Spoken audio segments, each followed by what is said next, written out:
Aber der rennt Leid. So, jetzt habe ich mal ins Wohnzimmer 2 halbe Bier reingesteckt, gell?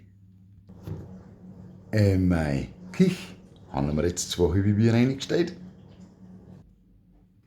Am Gang haben wir 2 halbe Bier reingestellt.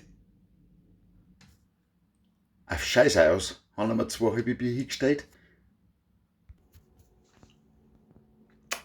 In eins von den Kinderzimmern haben wir 2 halbe Bier hingestellt. In mein Schlafzimmer stellen wir auch noch 2 halbe Bier hin. Dann noch 2 halbe Bier in das nächste Kinderzimmer. Ja, jetzt wird es gefragt, spinnt der Peppi? Nein, ich bin nicht. Aber das war jetzt eine Vorbereitung. Weil heute auf die Nacht mache ich eine Kneipentour. Für dich.